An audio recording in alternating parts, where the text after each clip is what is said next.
بسم اللہ الرحمن الرحیم۔ السلام علیکم ورحمۃ اللہ وبرکاتہ۔ امید ہے کہ تمام چاہنے والے خیر و عافیت کے ساتھ ہوں گے۔ دعا ہے اللہ آپ سب کو سلامت رکھے، آپ سب کی دین دنیا کی مشکلاتوں کو آسان فرمائے۔ ماہ سفر کے حوالے سے ایک اہم معلومات کے ساتھ آپ کی خدمت میں حاضر ہوں۔ کہا جاتا ہے کہ ماہ سفر کے اندر سفر نہیں کرنا چاہیے اور ماہ سفر کے اندر شادی نہیں کرنی چاہیے، اور اس کے ساتھ ساتھ ماہ سفر کے اندر نکاح رخصتی نہیں کرنی چاہیے، اور اس کے ساتھ ساتھ یہ بھی کہا جاتا ہے کہ ماہ سفر کے اندر ہم بستری بھی نہیں کرنی چاہیے۔ اور ایک اور تعجب کہ جس نے ماہ سفر کے جانے کی خوشخبری دی اس پر جنت واجب۔ یہی 4-5 باتیں ہیں جس پہ بات کرنے والا ہوں۔ تو دوستان محترم، اس سے پہلے اگر آپ ہمارے چینل پر نئے ہیں تو چینل کو سبسکرائب کر لیں، ویڈیو کو لائک ضرور کیا کریں۔ پیارے دوستو، کیا حقیقت ہے کہ واقعتاً ماہ سفر کے اندر بلائیں اترتی ہیں اور ماہ سفر کے اندر شادی نہیں کرنی چاہیے؟ یہ واقعتاً ایک حقیقت ہے یا پھر جھوٹ پر مبنی باتیں ہیں؟ آئیے پیارے آقا صلی اللہ علیہ وسلم کا فرمان سماعت کیجیے کہ حضور صلی اللہ علیہ وسلم فرماتے ہیں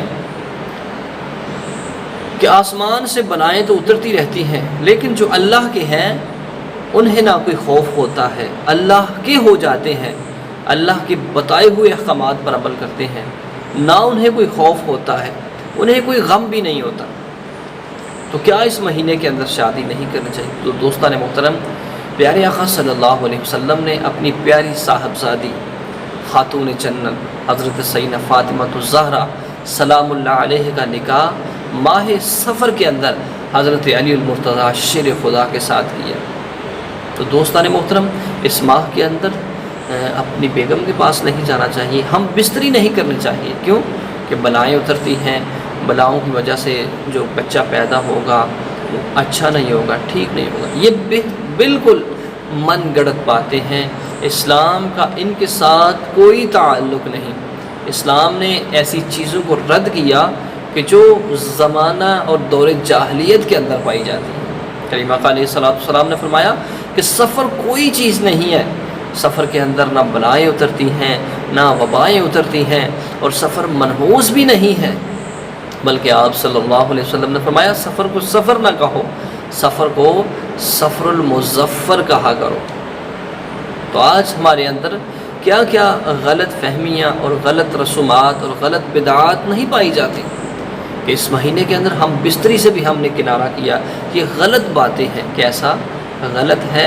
ایسی باتوں سے ہمیں پرہیز کرنا چاہیے کہ اس مہینے کے اندر سفر، یعنی کہ کوئی اچھا سفر آپ جا رہے ہیں مدینہ شریف کی حاضری کے لیے، مکہ کی حاضری کے لیے، یا پھر آپ کاروبار کے لیے نکلے ہیں، تو یہ نہیں کرنا چاہیے۔ یہ بالکل غلط باتیں ہیں، یہ من گھڑت باتیں ہیں، اسلام کا ان کے ساتھ کوئی تعلق نہیں ہے۔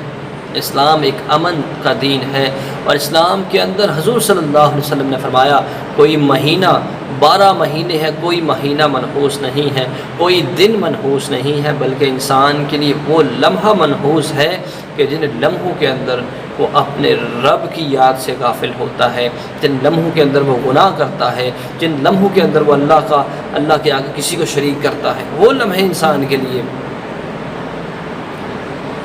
غلط ہے۔ تو دوستان محترم، اس ماہ مقدس کے اندر آپ شادی کر سکتے ہیں، آپ رخصتی کر سکتے ہیں، آپ کسی اچھے سفر کا آغاز کر سکتے ہیں۔ سفر کے اندر کوئی بلا وبا نہیں اترتی ہے، مسلمان کے لیے یہ کوئی خوف والی بات نہیں ہے۔ اور اس ماہ مقدس کے اندر اگر آپ کاروبار کرنا چاہتے ہیں تو کر سکتے ہیں، اس کوئی ایسی بات نہیں، کوئی ایسا مسئلہ نہیں ہے۔ یہ بالکل غلط باتیں ہیں۔ نکاح کریں، شادی کریں، بیٹی کی رخصتی کریں، اور اس کے ساتھ ساتھ ہم بستری بھی کریں۔ عورتیں تمہاری کھیتی ہیں، جب دل چاہے آپ چاہیں آپ کر سکتے ہیں۔ اللہ نے اجازت دی ہے، اس کے اندر کوئی گناہ نہیں ہے کہ فلاں وقت نہیں جانا، فلاں ٹائم نہیں جانا، فلاں دن نہیں جانا، فلاں موقع پر نہیں جانا۔ یہ بالکل غلط باتیں ہیں۔ اللہ ہم سب کو دین اسلام کے مطابق زندگی گزارنے کی توفیق عطا فرمائے۔